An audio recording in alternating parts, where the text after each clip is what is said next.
ونصلي على رسوله الكريم أما بعد فأعوذ بالله من الشيطان الرجيم بسم الله الرحمن الرحيم لا تقتلوا النفس التي حرم الله إلا بالحق وقال النبي صلى الله عليه وسلم أكبر الكبائر الإشراك بالله وقتل النفس وعقوق الوالدين وقول الزور رلاتی ہے تیری حالت اے مسلمان مجھ کو، رلاتی ہے تیری حالت اے مسلمان مجھ کو کہ عبرت خیز ہے تیرا افسانہ سب افسانوں میں۔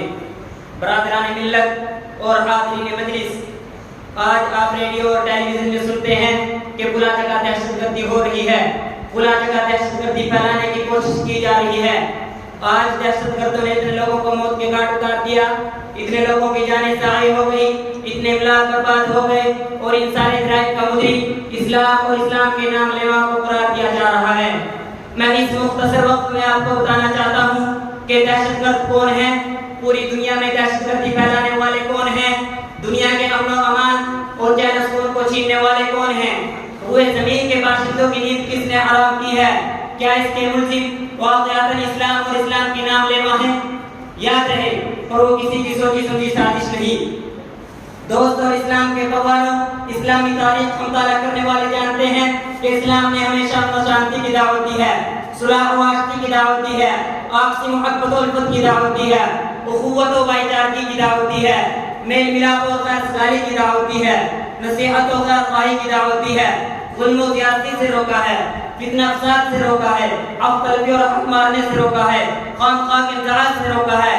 اسلام کے عدل انصاف اور دعوت امن و شانتی کا اندازہ لگانے کے لیے ضروری ہے قبل اسلام کے حالات سے واقف ہوں کہ اسلام سے پہلے دنیا کیسے کیسے حالات سے گزری ہے۔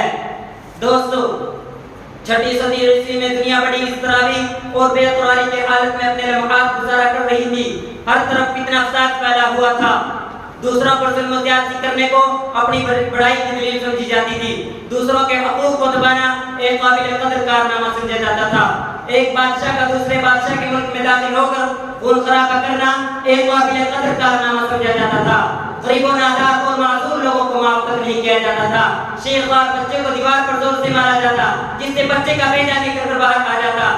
قیصر و کسریٰ کی تاریخ کسے معلوم نہیں، روم و ایران کی ویرانی کسے یاد نہیں، جنگ انقلاب کی بے ترتیب سے کون آشنا نہیں، بخت نصر کے قتل عام سے کون واقف نہیں۔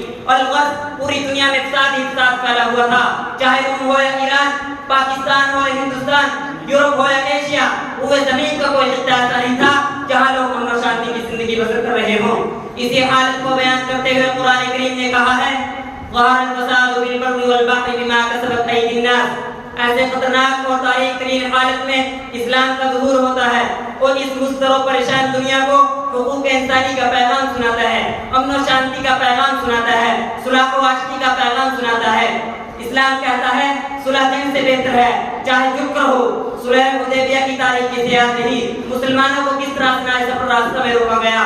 قرآن کریم کہتا ہے ناجائز کسی کو قتل کرنا جائز نہیں، کسی کے املاک کو ہلاک کرنا جائز نہیں، کسی پر ظلم و زیادتی کرنا فساد اور دہشت گردی ہے، اور اللہ تعالیٰ فساد اور دہشت گردی پسند نہیں کرتا۔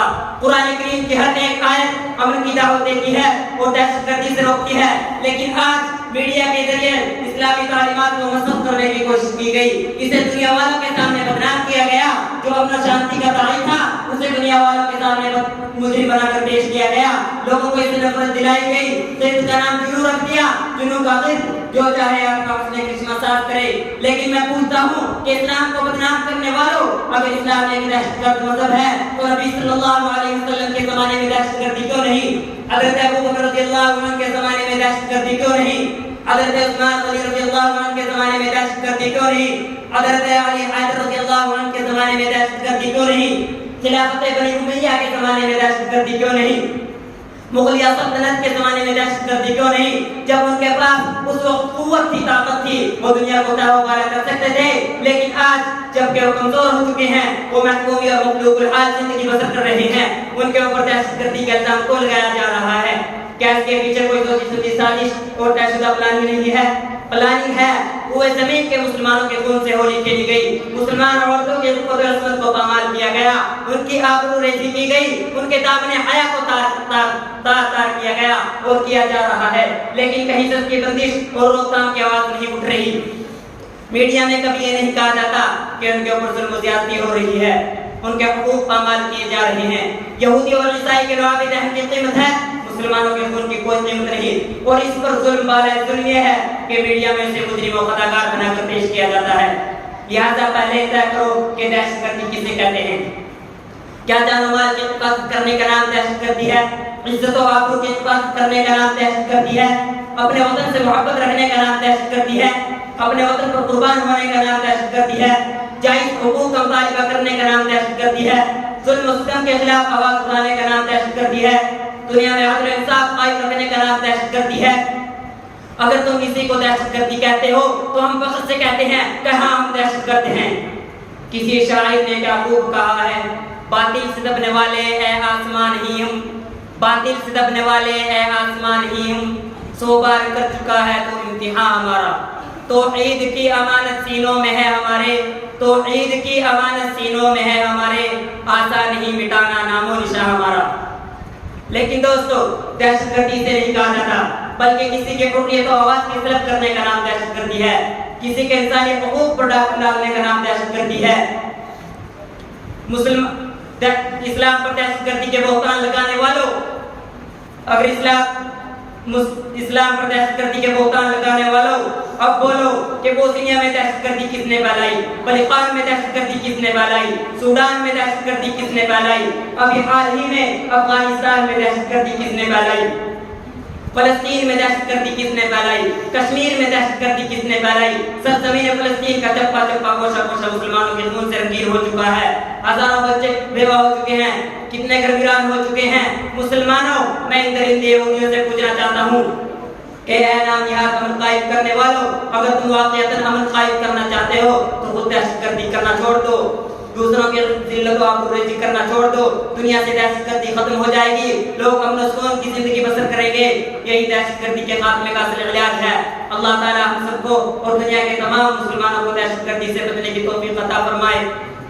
کسی نے کیا خوب کہا ہے، یہ سنگ گرا جو حائل ہے رستے سے ہٹا کر دم لیں گے، یہ سنگ گرا جو حائل ہے رستے سے ہٹا کر دم لیں گے، ہم پھول بھی ہیں تلوار بھی ہیں باطل کو مٹا کر دم لیں گے۔ وآخر دعوانا الحمدللہ رب العالمین۔